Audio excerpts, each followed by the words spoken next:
आयुर्वेद एक ऐसा विभाग है जहां पे जीवन शैली की बात होती है।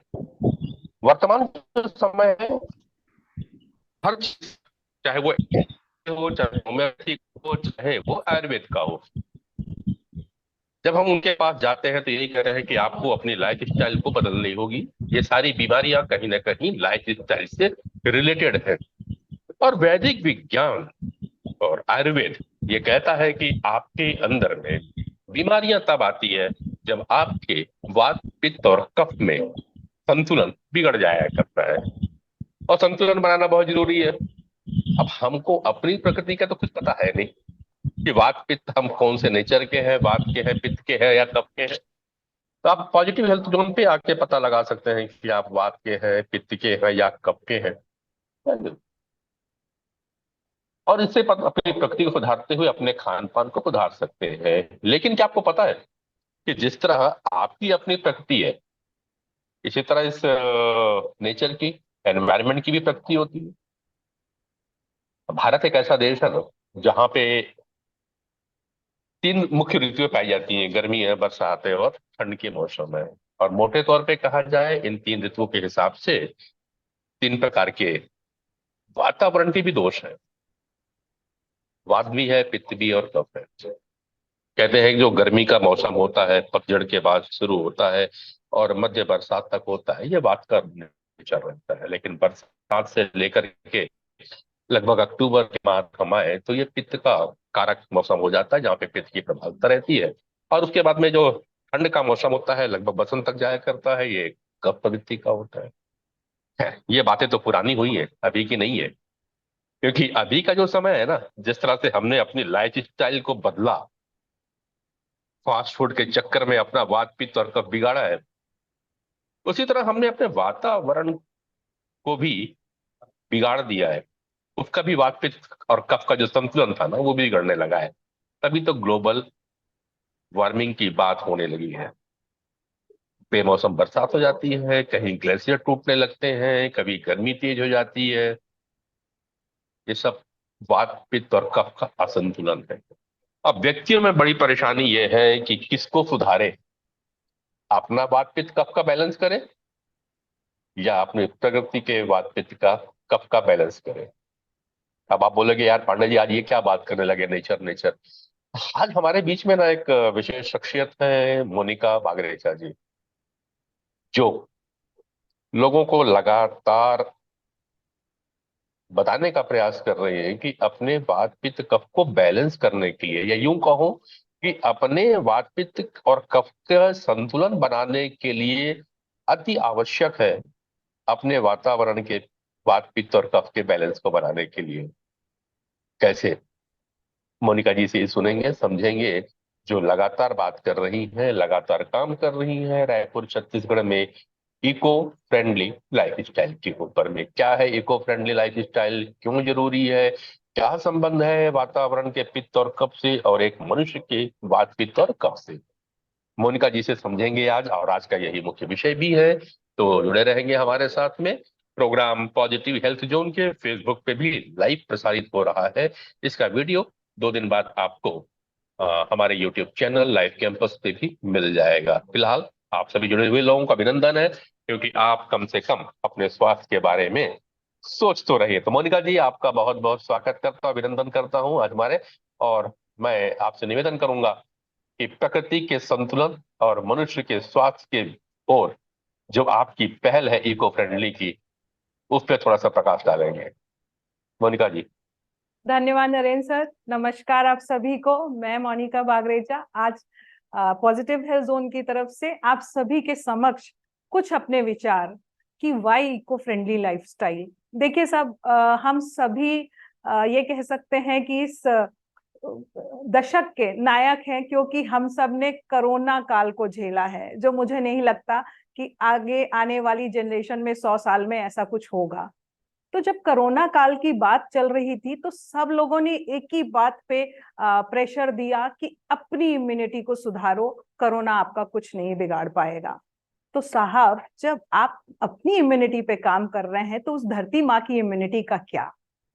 जिस धरती माँ ने हमें हवा दी, पानी दी, खाना दिया, सूरज की गर्मी दी। एक तरीके से कह ले कि ये पंच महाभूत से जब हमारा शरीर बना है, और उसको हमने बदले में क्या दिया? सिर्फ केमिकल से भरा हुआ खाना उस धरती को हम परोस रहे हैं, सिर्फ अपने थोड़े से स्वार्थ के लिए। क्योंकि जहां तक बात थी हमारी जरूरतों की, हमारी नीड्स की, हम ग्रीड पे पहुंच गए। क्योंकि शायद मुझे ये बताते हुए अच्छा तो नहीं लगता कि पंजाब एक ऐसी धरती है जहां पर बहुत अच्छी फसलें होती थी। आज उसी पंजाब की धरती पर एक कैंसर ट्रेन को चलाना पड़ रहा है। क्यों साहब? क्योंकि वहां पर इतना यूरिया का उपयोग कर दिया फसलों की लालच में। तो ये हम अपनी प्रकृति को दे रहे हैं, और यही भोजन अल्टीमेटली हमारे पास पहुंच रहा है। तो आज बहुत अच्छा टॉपिक नरेंद्र सर ने उठाया है कि इको फ्रेंडली लाइफस्टाइल क्यों। आगे बात करती हूँ कि और क्यों। देखिए साहब, जब तक हमको जानकारी नहीं होती है, हम अवेयर नहीं होते हैं, तो हम अलर्ट नहीं होते। अभी हम सबको कुछ पता ही नहीं है कि हम क्या कर रहे हैं। हमको सबको बहुत अच्छा लगता है, सारे एडवर्टाइजमेंट देख के हमें लगता है कि वाह, इस टूथपेस्ट में सबसे अच्छा झाग है तो ये बेस्ट है। आपको पता है उसमें नीचे इंस्ट्रक्शंस होते हैं कि please do not सॉलो it, it is dangerous for your children. यहाँ पर हमारा ध्यान नहीं जाता। हम बात करते हैं ऐसे क्लीनर्स की जिसपे हमको 99.9% बैक्टीरिया फ्री हमको अपने घर चाहिए, अपना आसपास चाहिए। तो साहब, उस गुड बैक्टीरिया का क्या? सिर्फ 5% बैक्टीरिया ही है जो हमारे लिए हार्मफुल है, बाकी 95% तो हमारे गुडनेस के लिए हैं। पर हमने क्या किया? उस 5% के चक्कर में पूरे बैक्टीरिया को मार दिया। तो क्या हम एक अच्छी लाइफस्टाइल जी पाएंगे? हमारा इकोलॉजी सिस्टम को हम खुद खराब करने पर तुले हुए हैं, और हम सोचते हैं कि हम मॉडर्न हैं। क्या मॉडर्निटी इसको कहते हैं?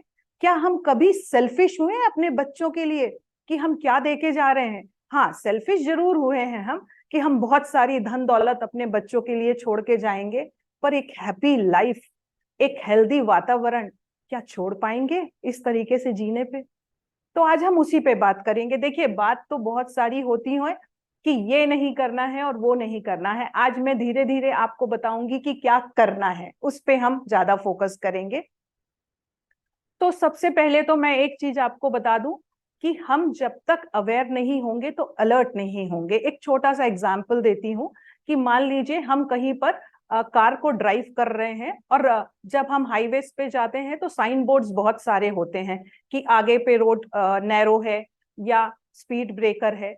तो वहां पर हम अवेयर हो जाते हैं, तो हमारी कार की गति उस हिसाब से मेंटेन होती है, और हम अलर्ट हो जाते हैं कि आगे की रोड थोड़ी सी नैरो हो जाएगी, यहाँ पर हमको अपनी स्पीड को कंट्रोल करना है, यहाँ पर स्पीड ब्रेकर आने वाला है।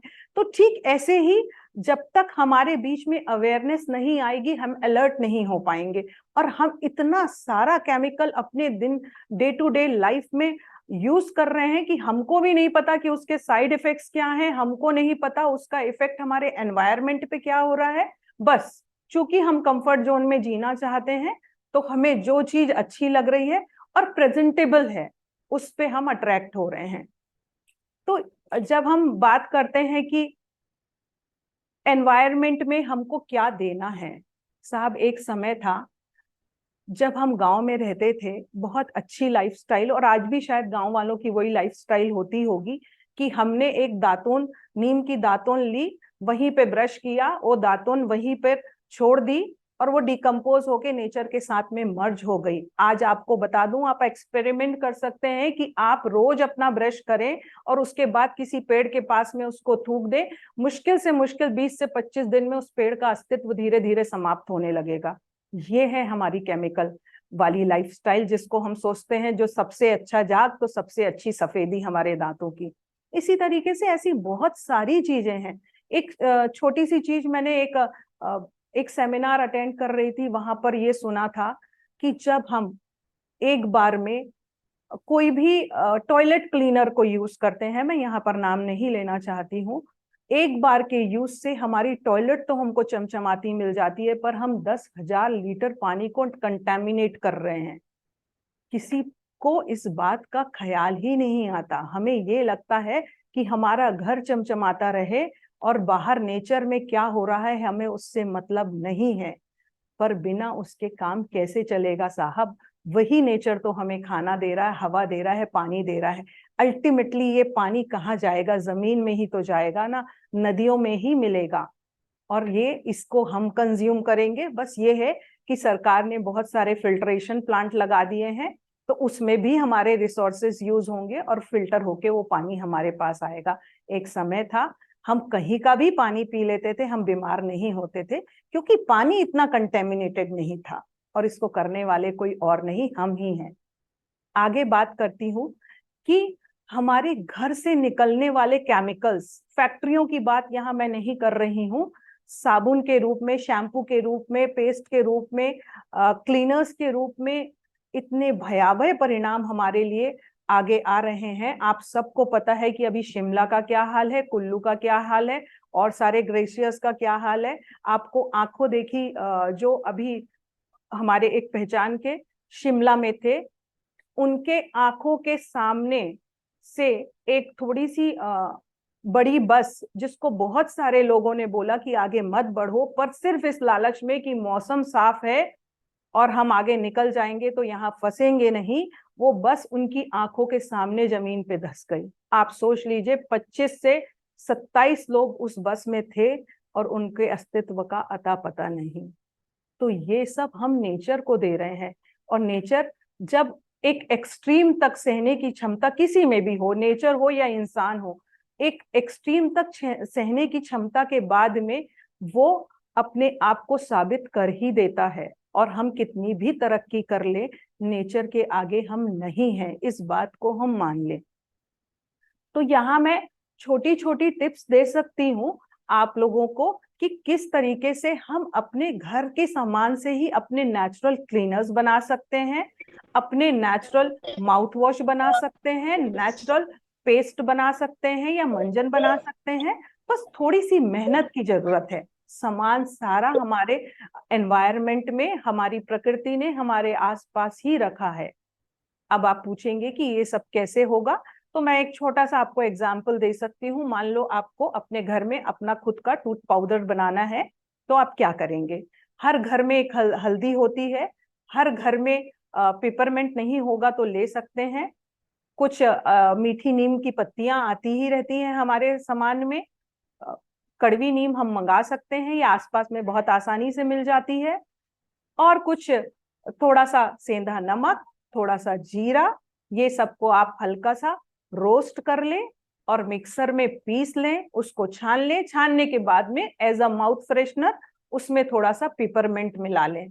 2-3 ड्रॉप लिक्विड में भी मिलता है, और पान वालों के पास में उन लोग पिपरमेंट रखते हैं एज अ माउथ फ्रेशनर, वहां से आप लेकर इसको आप बना सकते हैं और आप इसको यूज कर सकते हैं। आपके घर का बच्चा इसको सोलो भी कर ले तो उसको कोई तकलीफ नहीं होगी।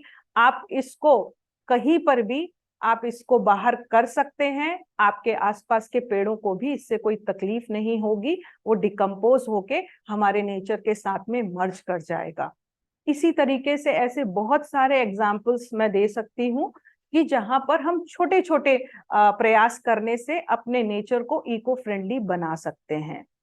आप होम क्लीनर्स की बात करें, हर घर में रोज चावल बनता है, उस चावल के पानी को जिससे हमने धोया है उसको हम फेंक देते हैं, उसको भी फर्मेंट करके हम एज अ क्लीनर यूज कर सकते हैं। हर घर में नींबू के छिलके निकलते हैं जिसको हम ऐसे ही डिस्कार्ड कर देते हैं। मुझे नहीं लगता कि हर घर में कंपोस्ट बनती होगी, तो उसको हम क्या करते हैं, नॉर्मली हम नेचर में ही फेंक देते हैं। ठीक है, वो समय से डिकम्पोज होगा, लेकिन उससे जो गैसेस निकलेंगी वो नेचर को हार्म कर रही हैं। पर अगर हम उसको प्रॉपर वे में यूज करेंगे उन पील्स को, तो हम कहीं ना कहीं नेचर को हार्म करने से बचाएंगे। उसका भी बहुत सिंपल सोल्यूशन है, उसका भी फर्मेंटेशन का प्रोसेस होता है, और उसके बाद में वो नींबू के छिलके से जो लिक्विड बनेगा उसको हम as a natural cleaner use कर सकते हैं, मॉपिंग के लिए, आपके लॉन्ड्री के लिए, इवन आपके वेजिटेबल वॉश और फ्रूट वॉश के लिए भी यूज कर सकते हैं। इस तरीके से ऐसे बहुत सारे वर्टिसाइल यूजेस होंगे जिस पे हम काम कर सकते हैं, और वो भी थोड़ी थोड़ी मेहनत के साथ में। तो बात जब हम करते हैं कि नेचर को इतनी इंपॉर्टेंस क्यों देना, भाई प्रकृति ने तो हमें दे दिया, हमें जन्म दे दिया, प्रकृति ने हमारे लिए खाने का बंदोबस्त कर दिया, उसके बाद में हमारी जिम्मेदारी क्या? जी हाँ, सबसे बड़ी हमारी जिम्मेदारी है, जिस तरह कि एक समय के बाद में हमें अपने पेरेंट्स को टेक केयर करना होता है, उसी तरह प्रकृति को भी हमको टेक केयर करने का समय आ गया है, क्योंकि इतना सारा कुछ हम केमिकल डाल चुके हैं और हर दिन कोई ना कोई हादसा हमारे आसपास में हमको सुनाई दे रहा है। अगर हम थोड़े सुधर जाएंगे, थोड़े संभल जाएंगे, थोड़े अवेयर हो जाएंगे, तो डेफिनेटली हम अलर्ट हो ही जाएंगे कि वाई मदर अर्थ। अब बात करती हूँ एक ऐसे प्रोडक्ट की जिसको मुझे लगता है कि हर व्यक्ति को पता है कि वो हार्मफुल है, लेकिन हमारी डे टू डे लाइफ में वो मर्ज हो गया है। जी हाँ, प्लास्टिक। किसी को नहीं रियलाइज होता कि हम पैक्ड वाटर लेते हैं, उसमें प्लास्टिक के कण हमारे शरीर में अंदर जा रहे हैं जो हमारे लिए हार्मफुल है। हम क्या कर रहे हैं, सिर्फ कंफर्ट जोन में जी रहे हैं। हमें घर से अपने साथ पानी को कैरी नहीं करना है, और बाहर जाके पानी खरीद के पीने में शायद हमें लगता है कि ये हम एक अच्छा काम कर रहे हैं। तो इस तरीके से अगर आप माइन्यूटली सोचेंगे ना, तब आपको रियलाइज होगा कि आज देखने में आता है बहुत यंगस्टर्स की डेथ बिकॉज ऑफ कैंसर हो रही है। और स्टडीज ने भी ये साबित किया है कि plastic one of the major reason for cancer. तो इस पर अगर अगर अभी भी हम नहीं चेते, तो कोई बहुत बड़ी बात नहीं कि हमारे घर में भी एक कैंसर का पेशेंट हो। और मैं बहुत ज्यादा इससे इसलिए भी कनेक्ट हो पाती हूँ क्योंकि मैंने अपनी मदर को कैंसर में खोया, और शायद उसके बाद ही मुझे रियलाइज हुआ कि इस फील्ड में काम करने की जरूरत है। क्योंकि जब तक आदमी को खुद को रियलाइज नहीं होता ना कि उसके साथ में क्या ट्रेजेडी हुई है, तब तक के वो बहुत सीना तान के जीता है। तो इसलिए सिंगल यूज प्लास्टिक सबको पता है, इतने बार लोगों को बताया गया है कि 300-400 साल तक वो जमीन में ऐसे ही पड़े रहने वाला है, और जिस जगह पे वो पड़े रहेगा वो जगह बंजर हो ही जाएगी, क्योंकि वहां से पानी जाने का कोई ऑप्शन ही नहीं बचेगा जमीन के अंदर। तो वहां पर कुछ भी पेड़ या कोई भी पौधा नहीं उग पाएगा। तो कम से कम हम इतने तो अलर्ट हो जाएं। हम इतने आलसी हो गए हैं कि अपने साथ में एक थैला तक लेकर जाना नहीं फील करते हैं कि कंफर्टेबल है। तो ये किसकी गलती है? हमारी ही है ना। पहले के समय में तो ऐसा नहीं था, हर जगह प्लास्टिक अवेलेबल नहीं थी, तो हर व्यक्ति अपना थैला लेकर जाता था। आज सब्जी वाले के पास में जाएंगे, थैला है भी तो भी उसको यही बोलेंगे, नहीं भैया आलू तो आप इस पॉलिथीन में डाल के दे दीजिए। और उसके बाद उस पॉलिथीन का क्या? आपने उसको संभाल के रखा रीयूज करने के लिए? नहीं, हमने तो सीधे फेंका डस्टबिन में, हमारी जिम्मेदारी वहां पर खत्म हो गई। तो ये सब कौन लेगा जिम्मेदारियां? ये सब हमको ही लेनी पड़ेंगी। और हम अगर जिम्मेदारी लेने को तैयार होंगे तो बहुत छोटे छोटे एफर्ट्स करने पड़ेंगे। 2-4 थैले एक्स्ट्रा अपनी गाड़ी पे रखें, एक भूल भी जाए तो दूसरा आपको समय पे मिल जाए। ये छोटे छोटे पॉइंट्स हैं। सब्जी वाले को सबसे पहला प्लास्टिक का अगर काम है ना कि आपको उसको रीयूज नहीं करना, सबसे पहली चीज कुछ करनी है तो आपको प्लास्टिक को रिफ्यूज ही करना है, और बिल्कुल कड़े शब्दों में रिफ्यूज करना है कि मुझे प्लास्टिक नहीं यूज करना है। उसके बाद में सेकंड आता है कि हम प्लास्टिक को रीयूज कर ले। जो प्लास्टिक हमारे घर में आ गया है उसको हम अच्छे से पुनः, जब तक उसमें जान है तब तक हम उसको रीयूज करते जाएं, नेचर में नहीं फेंकें। ये छोटी बात है, लेकिन मानता कौन है? मानना तो पड़ेगा। आज नहीं मानेंगे तो कल नेचर आपसे मनवा देगा, ये तो आप जान के चलिए। किसी ने सोचा था कि कभी जीवन में पहिए थम सकेंगे, नेचर ने उसको भी करवा दिया। तो ये छोटी छोटी सी बातें हैं जो हमारे लिए काम की हैं और नेचर के लिए वेल्थ की हैं। यही यहाँ पर मुझे चाहिए कि मैं थोड़ा सा सेल्फिश हो जाऊं, और मैं चाहती हूँ कि हर व्यक्ति सेल्फिश हो। किसके लिए? अपने बच्चों के लिए, कि हम क्या दे रहे हैं। क्या अभी हम अगर कुछ गर्म खाना अगर प्लास्टिक में रख कर दे रहे हैं अपने बच्चों को, और हम सोच रहे हैं कि वो टिफिन बहुत कलरफुल है, तो आप बहुत गलती में हैं। वहां पर आप उनको हेल्दी कुछ नहीं दे रहे हैं, आपने लाख हेल्दी बनाया उस खाने को, पर अल्टीमेटली गर्म खाने से प्लास्टिक का कुछ ना कुछ अंश उसमें आ जाएगा, और जो आपके बच्चे की हेल्थ के लिए खराब होगा। तो ये छोटी छोटी बातें हैं, इस पर हमको ध्यान देना ही होगा। सिंगल यूज प्लास्टिक के लिए तो मैं 101% सब लोगों को एक ही बात बोलती हूँ कि प्लीज स्टार्ट रिफ्यूजिंग इट। क्योंकि अगर आप सोचेंगे कि हमारी गवर्नमेंट बंद करेगी, वो नहीं करेगी। कितने भी बार उन्होंने एक आदेश दिया है कि सिंगल यूज प्लास्टिक को हम बंद कर रहे हैं, फिर भी बीच के कुछ लोग लालच में आते हैं और वापस वो मार्केट में सर्कुलेट होते हमें दिख जाती है। तो हमको हर व्यक्ति की अपनी जिम्मेदारी को समझना होगा कि हमको सिंगल यूज प्लास्टिक को रिफ्यूज करना ही होगा। आगे बात करते हैं और ऐसी चीजों की जो कि हमारे लिए हार्मफुल हो सकती हैं। हमने बहुत सारे केमिकल्स अपनी डे टू डे लाइफ में मर्ज किए।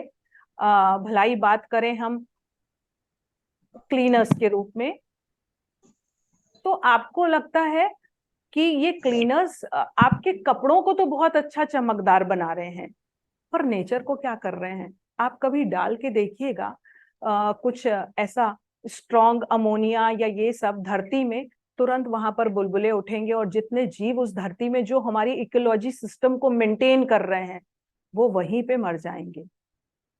हाल ये है कि रिपोर्ट्स बताती हैं कि 2050 तक, बहुत दूर नहीं है, 24 में हम हैं, समुद्र में मछलियां कम होंगी, प्लास्टिक ज्यादा होगा। अगर हम नहीं सुधरे ना, तो हम क्या दिखाएंगे अपने बच्चों को जाके कि यहाँ पर गोल्ड फिश है, कि यहाँ पर ये वाली फिश है? नहीं, हम सिर्फ वहां पर प्लास्टिक की थैलियों को ही दिखाते जाएंगे। और अभी भी ऐसी बहुत सारी पिक्चर्स आती हैं हमारे को देखने में कि किसी के गले में कुछ, जानवर के गले में कुछ फंस गया है, किसी के में बॉटल फंस गई है, कोई सांस नहीं ले पा रहा है और बेदम होके अपनी सांस छोड़ रहा है, मर रहा है।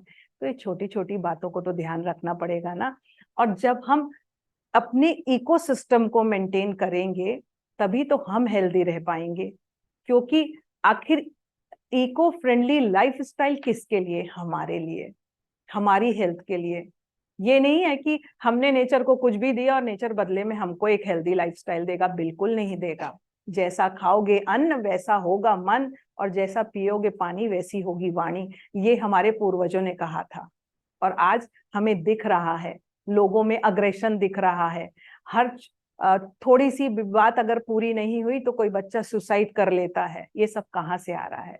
ये सब हम ही ने इस एनवायरनमेंट में अपने वाइब्रेशंस के थ्रू और अपने इस सो कॉल्ड अनहेल्दी लाइफस्टाइल के कारण उस नेचर में हमने डाला है।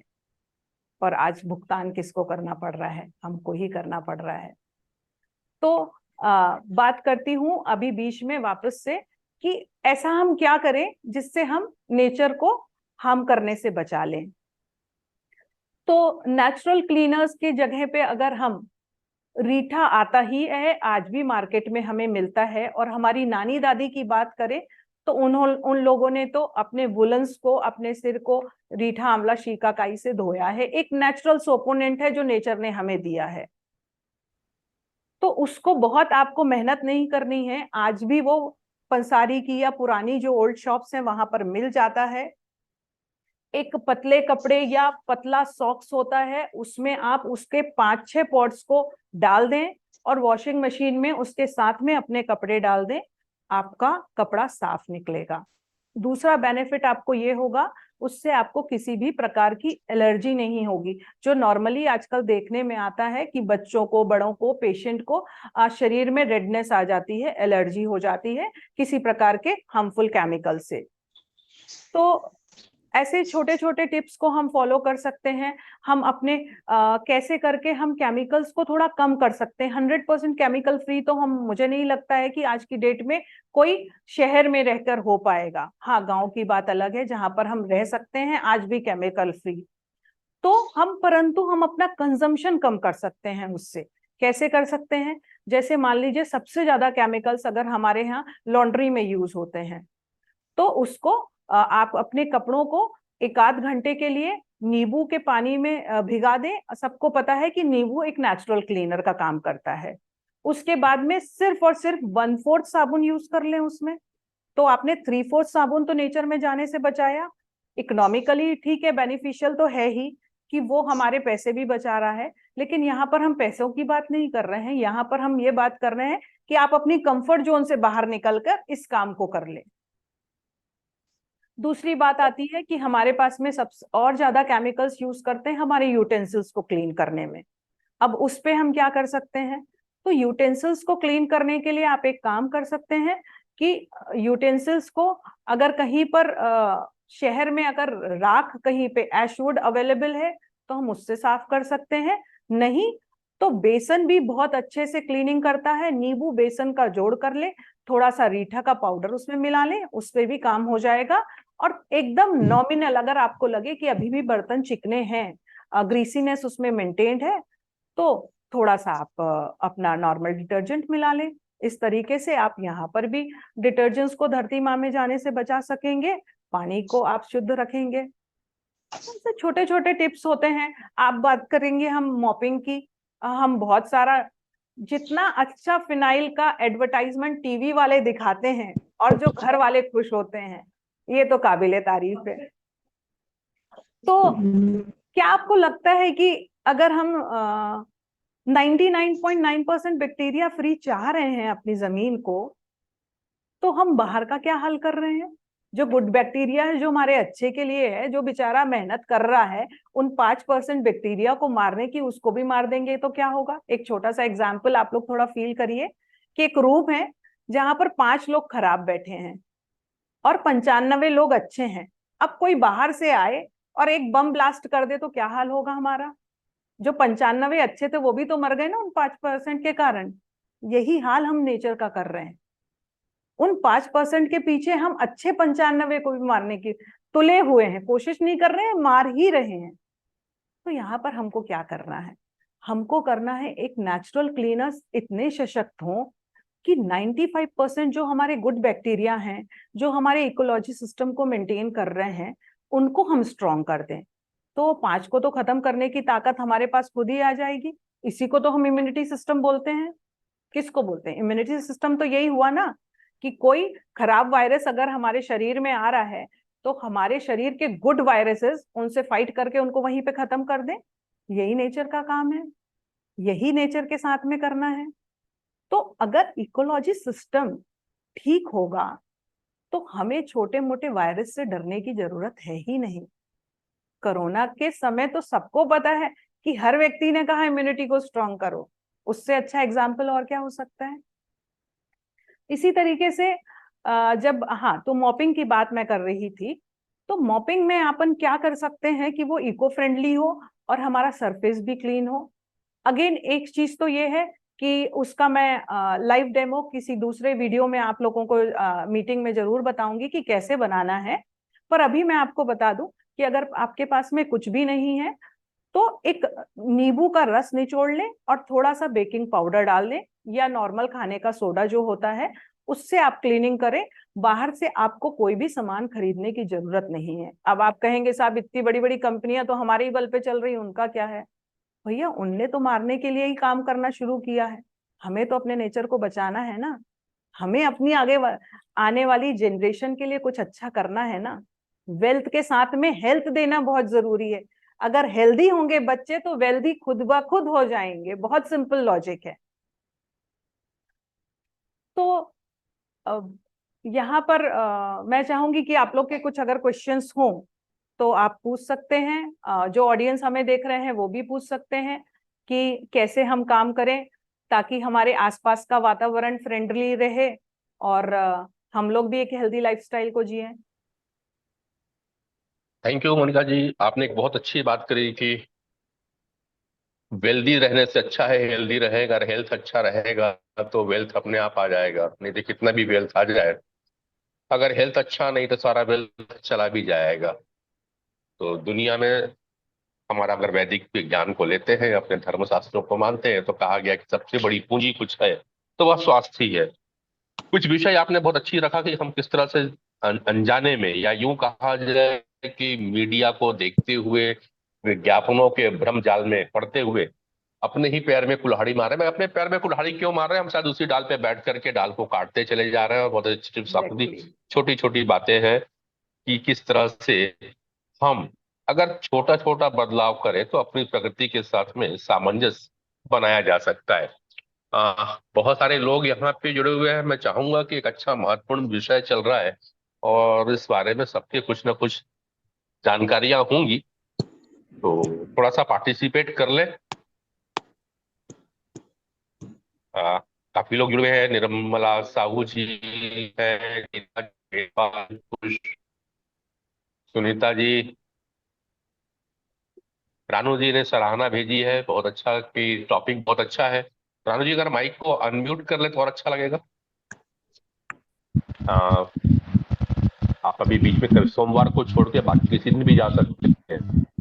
एक मशीन है जो कि आपके एनर्जी को चेक करती है, तो एक बार हम एनर्जी को चेक कर ले कि ब्लॉकेज कहाँ पे है, कौन सी नाड़ी में ब्लॉकेज है। अभी तक जितना पार्किंसम की आप बात कर रहे हैं, ये नर्व्स के ऊपर बात हो रही है, तंत्रिका तंत्र के ऊपर बात हो रही है।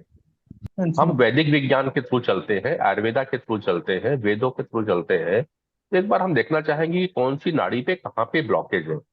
उसके बाद ट्रीटमेंट पे भी आगे बढ़ते हैं। आपका जो ट्रीटमेंट एलोपैथ ने दिया है वो चलता रहेगा। वैदिक विज्ञान के आधार पे, मेरिडियन के आधार पे हम जरूर कुछ बात करेंगे, ठीक है? तो एक बार आप सेंटर में करेंगे, मैं अभी थोड़ी देर बाद मीटिंग खत्म होने के बाद मैं आपसे संपर्क करता हूँ, ठीक है अरुण जी? चलिए। और कोई पार्टिसिपेंट है? नीता जी बहुत दिनों बाद दिख रही है। नीता झा मैडम नमस्कार। जी नमस्ते सर। काफी अच्छे नमस्कार कार्यक्रम है नमस्कार। सर आप लोगों का।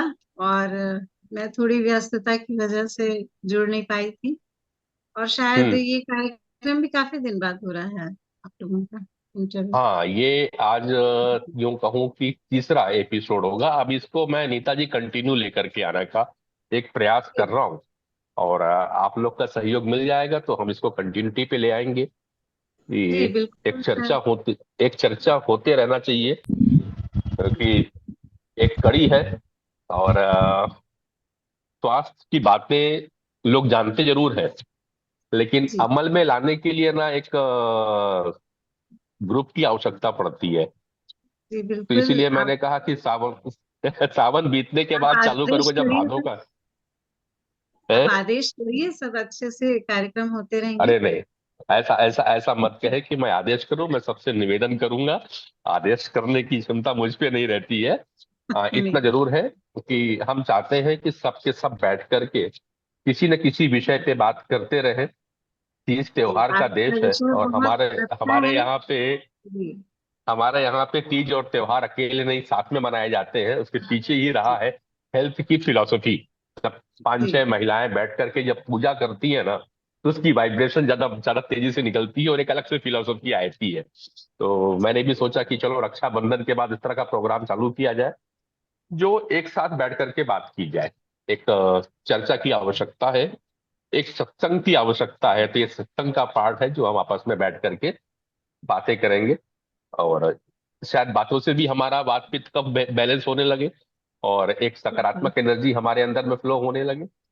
जी तो पहले ये था कि पॉजिटिव हेल्थ जोन में सबको बुला के बात की जाए, तो समय ऐसा है कि हर कोई नहीं आ सकता है। तो जी हमने कहा कि नहीं, इसे हम जूम पे लेकर के आते हैं। जूम पे ये जो समय है इस पे लोग जल्दी फ्री रहते हैं। जी तो बिल्कुल। जरूरत नहीं है कि अगर आपको समय मिलेगा इस बीइंग ए स्पीकर तो आप आइए, और ऐसा लगता है कि नहीं नहीं मिल पा रहा है तो आप वहां से भी घर से भी हमारे साथ जुड़ करके अपनी बातें रख सकते हैं। अब किसी न किसी विषय पे रोज चर्चाएं होती रहेगी नीता जी। जी तो बहुत सारी चीजें हैं सर। हमारे हम्म। शास्त्रों में सारी चीजें वर्णित हैं। अगर उसको ही एक एक विषय को लेके हम बातें करें तो बहुत सारा हम्म। अवेयरनेस ऐसे ही आ जाएगा। आज मैडम ने जो छोटी छोटी चीजें बताई हैं, इसको जी। विस्तार से अगर हम एक एक विषय को लें कि घर की क्लीनिंग कैसे करें और अपनी हम्म। क्लीनिंग कैसे करें, तो उसके कुछ कुछ टूल्स हम्म। मैडम से चाहेंगे कि वो देती जाएं हमको। शरीर को बिल्कुल। कैसे हाँ, सांस एक लिया विषय जाए कि प्रकृति भी बुरी ना हो और हमारा भी काम बन जाए। धन्यवाद, आपने बहुत अच्छी जानकारी दी। एक विषय आप भी रखे रखिएगा और मुझे व्हाट्सएप करिएगा जल्दी। हम आपको फिर से चाहेंगे कि एक बार आप फिर से आए हमारे मंच पे, अगर जी सेंटर बिल्कुल। पे आ सकते हैं तो, और नहीं तो वहीं से जुड़ने की कोशिश करेंगे। जी ठीक है नीता बिल्कुल। जी। जी। बिल्कुल। सुनीता दीदी,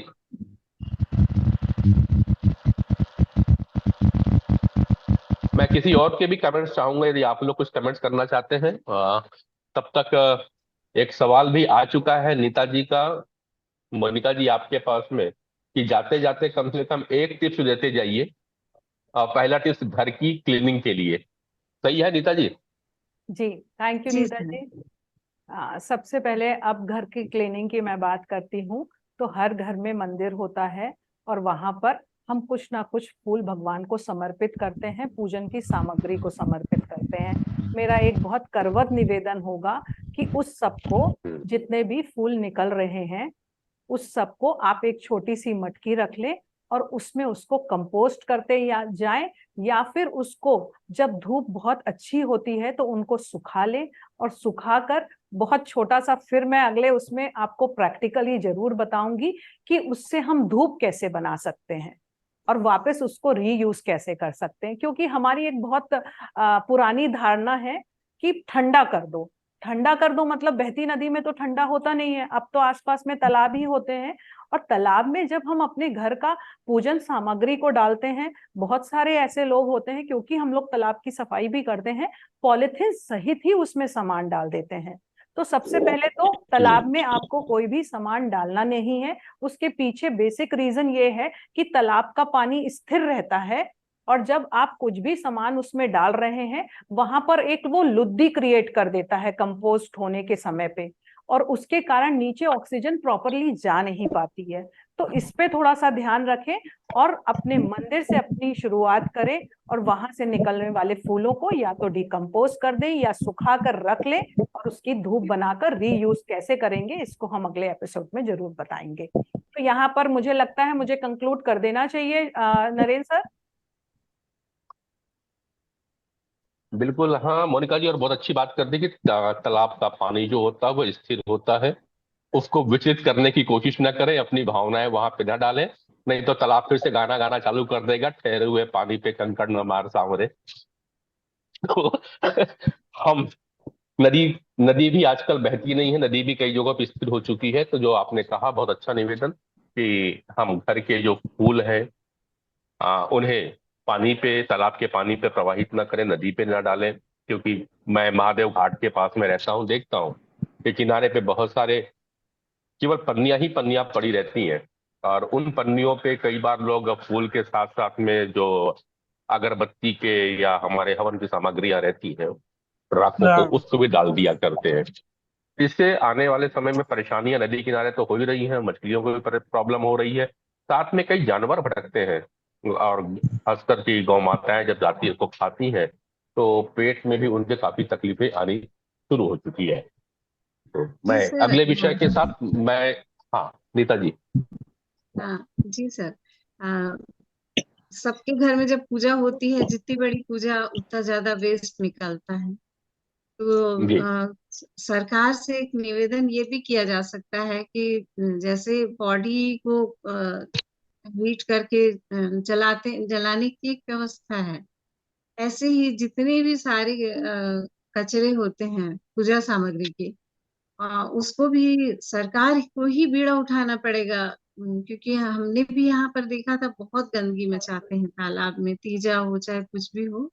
और लोगों की श्रद्धा जुड़ी होती है कि हमको तालाब में ही ठंडा करना है, गमले में नहीं डालेंगे। तो एक प्रोजेक्ट ना सरकार को इसमें भी करना चाहिए, धीरे से हम इस पर भी काम कर सकते हैं सर, कम से कम उनके कान में बात डाल दें। बिल्कुल। मैं बिल्कुल यहाँ पर नीता जी, कर नरेंद्र सकते जी हैं। इस चीज मैं का वही जवाब मैं देना मैं एक और चाहूंगी। आता हूँ।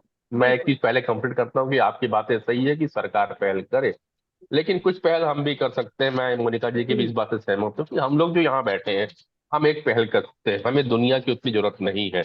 याद करिए, काफी समय पहले हम गणेश विसर्जन, दुर्गा विसर्जन जो करते थे, वो जाकर के नदियों में किया करते थे, तालाबों में किया करते थे। लेकिन पिछले कुछ समय से एक प्रथा भी आ गई है कि हम मट्टी के मूर्तियां बनाते हैं और उसे अपने यहाँ पे में ही एक टब में विसर्जित कर देते हैं, जिससे मट्टी पुनः किसी काम आ जाती है। तो हम पहल अपने, इसलिए तो हमने अपना फोरम बनाया है कि हम जो एक विचारधारा के लोग हैं, जो समझने वाले लोग हैं, वह एक साथ बैठ करके एक जैसा काम करना शुरू करते हैं। शायद हमको देख के दूसरे लोग तैयार हो जाएंगे। सरकार का मुंह ताकते रहेंगे, सरकार तो वही करेगी जिससे उसको वोट मिलता हो, पर जिससे उसकी सत्ता चलती हो, जिससे सत्ता बनी रहे। खैर, राजनीति की बातें नहीं करूंगा, समय 4 बज चुके हैं। इजाजत लेने का समय आ गया है मोनिका जी। और जी, हम अगली बार आपसे इंतजार करेंगे, हो सकता है अगले हफ्ते जल्दी ही आपको पुनः मैं एक इसमें मिनट में बुलाया बस जाए। नीता जी की बात का जवाब देती हूँ, नरेंद्र सर। नीता जी, जी। एक चीज बहुत हृदय से बोलती हूँ कि पूजा जब हम बड़ी करते हैं या छोटी करते हैं, वो हम करते हैं, सरकार हमारे को बाध्य नहीं करती कि उस पूजा को हमको करना है। तो उससे जितना भी पूजा के बाद में जो सामग्री निकलती है, उसकी जिम्मेदारी हमारी है, सरकार की कतई नहीं है। ये आप मान लीजिए, बड़ी पूजा हो या छोटी पूजा हो। जैसे कि बहुत समय में मैं देखते आ रही हूँ कि भंडारे होते हैं, और भंडारे के बाद में जो रोडों का हाल होता है, उसकी जिम्मेदारी किसकी? हमारी। मैंने स्ट्रिक्ट यहाँ के जोन कमिश्नर को बोला है कि आप परमिशन नहीं देंगे अगर रोड गंदी होंगी तो ये जिम्मेदारियां हमारी हैं। सरकार से हम नहीं कुछ एक्सपेक्ट कर सकते हैं, क्योंकि ऑलरेडी बहुत सारे काम हैं। आपको बता दूं कि सरकार ने हर तालाब के पास में एक कुंड बनाया है, जहां पर आप अपनी पूजन सामग्री को डाल सकते हैं, ताकि तालाब हमारा गंदा नहीं हो। अब मैं पर्सनली बता रही हूँ कि लोग अपने घर की इतनी बड़ी बड़ी फोटोज भी लाके उसमें कचरे में फेंक देते हैं। क्या ये हमारी भगवान के प्रति आस्था है? आपको बता दूं, अभी मैं यहाँ पर स्टूडियो में बैठी हूँ, नहीं तो आपको बताती, उसी तालाब के अंदर से इतने बड़े गणेश जी की लकड़ी की बहुत अच्छी मूर्ति मुझे उसी कचरे में से मिली। तो क्या ये हमारी आस्था है? तो लोगों को अपनी आस्था भी समझनी होगी कि हमारी आस्था किस में है। क्या जब जरूरत है तब भगवान हमारे हैं, जब जरूरत नहीं है तो वो कचरे के ढेर में है? तो यहाँ पर हर व्यक्ति को जी, अपनी ये मेरी जिम्मेदारी को आपत्तियां समझना है। होगा। आप, नहीं, मैं मैं एक आपके लिए पार्षद, नहीं। नहीं नहीं, सुनिए ना, मैं एक पार्षद की वाइफ हूँ। मेरे हस्बैंड ने पार्षद के कार्यकाल में 3 बार पहले का है, तो उन्होंने पूरे तालाब का गहरीकरण करवाया था। मुझे इतना दुख हुआ था, इतनी चीजें वहां से निकली थी। और शायद मैंने उस समय ही आइडिया दिया था कि हर तालाब के साइड में एक ऐसा बना दे जिसमें पूजन सामग्री हो, और हमारे जो स्वीपर हैं जिनको हम गालियां देते हैं, वो बेचारे नंगे पांव आते थे और नाली साफ करते थे, तो उनको शूज दिया गया था, उनको कुछ चीजें मुहैया कराई गई।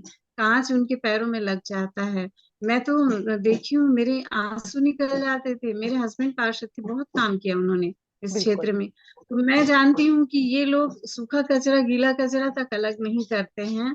सामने खड़े खड़े बोलेंगे, बाबू नाली में कचरा जमे है, और वहीं भाजी का डंठल डाल दिया सामने। तो ये बहुत, मतलब आप इंसानों के बीच में भी बहुत सारी चीजें परेशानी वाली हैं। तो सरकार का मतलब ये है कि एक आवाज तभी उन्होंने तो एकजुट करना शुरू नेताजी, तभी तो ये फोरम पे हमने ये बातें डिस्कस करने की जी कोशिश की बिल्कुल है। सर। आगे हम इस चीज को अगर ध्यान देना चाहिए। हम कुछ मुट्ठी भर लोग अगर तैयार हो जाएंगे तो बनेगा। अब आपका बिल्कुल, कहना मैं सर है इसके कि साथ चलिए हूँ। एक दो पार्षद ने काम किया, लेकिन बाकी पार्षदों का हाल हम यहाँ पे डिस्कस नहीं कर सकते हैं। मंच वैसा नहीं है, तो उसको भी अपन किनारे करते हैं। हमने केवल इतना सोचा, 5-6 लोग मिलकर के, हम यहाँ पे 15 से 20 लोग जुड़ रहे हैं अभी, फेसबुक में और लोग देख रहे हैं।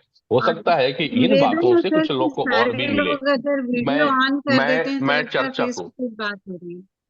मैं चर्चा को यहाँ पे विराम करने की बात बिल्कुल। करूंगा, क्योंकि अब 4-5 हो रहे हैं, निकलने का समय है। निवेदन के साथ में, आज शुक्रवार शाम 7 बजे, जैसा कि आपको पता है, हर शुक्रवार शाम 7 बजे मैं एक स्पेशल एपिसोड जूम पे लेकर के आता हूँ, मस्तक पर दस्तक। और आज का जो विषय है, अभी तक हम साइबर क्राइम से दूर नहीं जा पाए हैं। 6 एपिसोड मेरे साइबर क्राइम के ऊपर हो चुके हैं। इस बार जो विषय लेकर के आ रहा हूं, इसमें पटना बिहार के एआईजी नीलेश कुमार जी उपस्थित रहेंगे। साथ में बनारस हिंदू विश्वविद्यालय की साइकोलॉजी डिपार्टमेंट की प्रोफेसर है उर्मिला रानी श्रीवास्तव, वो अपने विचार रखेंगी। और विषय है, दिल मिल रहे हैं चुपके चुपके मगर डिजिटली। अब समय ऐसा आ गया है कि लोग को प्यार करने के लिए भी व्हाट्सएप और फेसबुक ट्विटर और इंस्टाग्राम का सहारा लेना पड़ता है। अब जब फेसबुक और फास्ट में जमाना रील का हो चुका है, तो आप सोचिए कि आपका प्यार और मोहब्बत कितने दिन टिकने वाला है। विषय यही होंगे, और इनके साथ में बातें फिर चलेगी साइबर क्राइम की, जहां पे हैकिंग की बात होती है, जहां पे सेक्सटॉर्शन की बातें हो रही है, और कहीं ना कहीं ये तमाम घटनाएं हमारे घर के अंदर भी गुजर रही है। तो जितने लोग मुझे सुन रहे हैं, शाम 7 बजे इसी आईडी पे, इसी जूम की आईडी और जूम के पासवर्ड पे मैं शाम को 7 बजे आपका इंतजार करूंगा। आप लोग जरूर आइए और पार्टिसिपेट करेंगे। जो विशेषज्ञ हमारे बीच में आ रहे हैं, बचना कैसे है, इस पे डॉक्टर अनिल गुप्ता जी का स्पेशल क्लास उसी में रहेगा शाम 7 बजे। तो फिर मिलूंगा मैं आज ही शाम 7 बजे। तब तक के लिए आप सभी को नमस्कार करता हूँ, करता हूँ। धन्यवाद मोनिका जी, धन्यवाद नीता जी, धन्यवाद सर। निर्मल जैन जी को धन्यवाद, सतीश जी आपको भी धन्यवाद है, प्रतीक नोरेगी जी, रानू कुश, Redmi 9 से कोई है, कोई Oppo A12, Nirmala Sahu arc से है, और Redmi Note 9, सबको मैं शुक्रिया अदा करता हूँ, अभिनंदन करता हूँ। धन्यवाद। धन्यवाद सर।